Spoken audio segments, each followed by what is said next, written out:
ไปเรือบ่เรือป้าตัว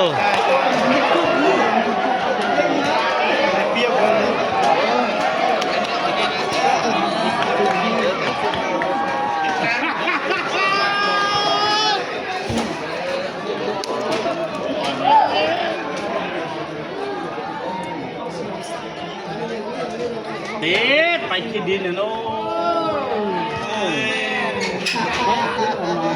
แบ่งครับเชิญดูเนี่ยเอาวันไหนทีม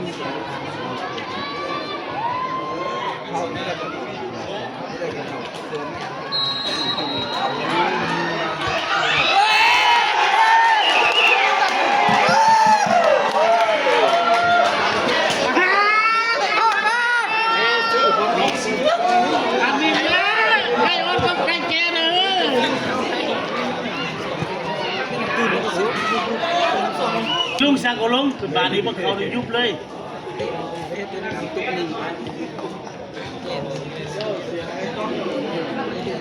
เดี๋ยวนะเสมอเลยลูก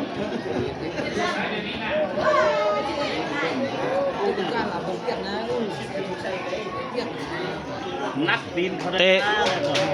คันอีนี่บ่ได้เด้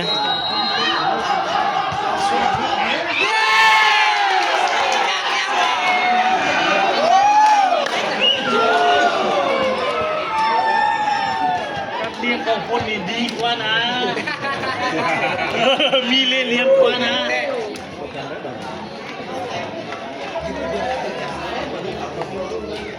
2-1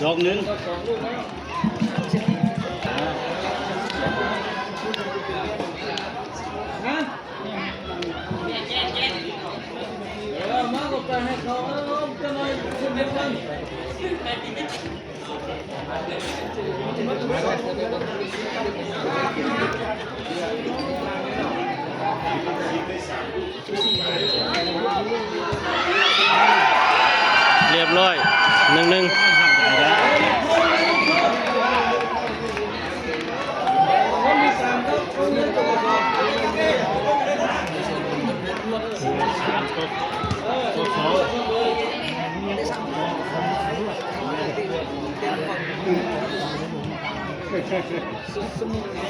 ระหว่างของคนเข้าลงนี่เป็นยังได้เทียบ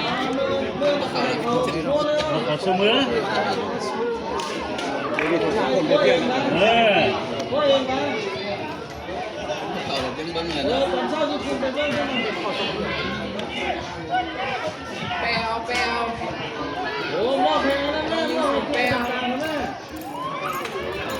ใส่เต็มตีนก็ได้ลักตีนใส่รถคอนตีนชุดล่างเลยเนาะ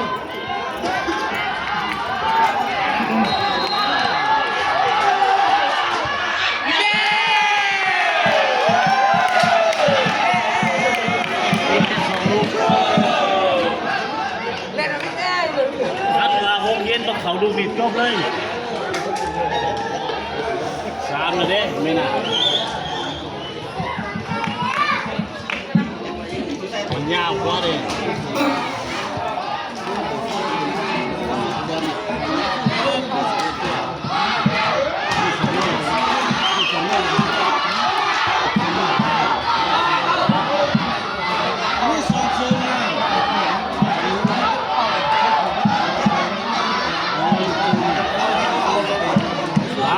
คือยุคไก่เทวะ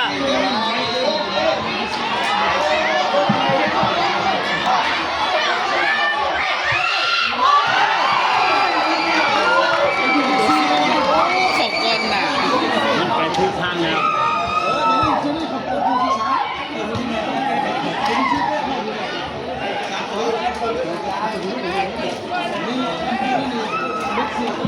ตำรวจเข้าแล้วเด้อ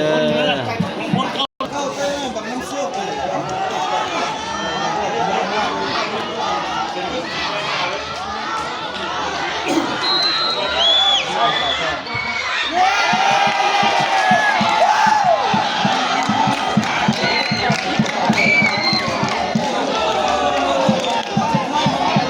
แนนสูสีกันแล้วเด้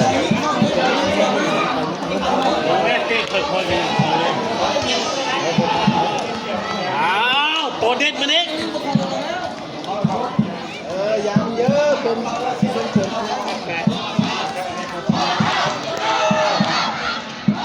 จกเลย เด็กทำนะ เออ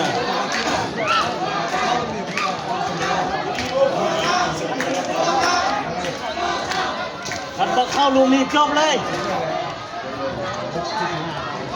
ถ้าว่ากองพลมาเตะเขาอีกลุมนึงก็จบเลย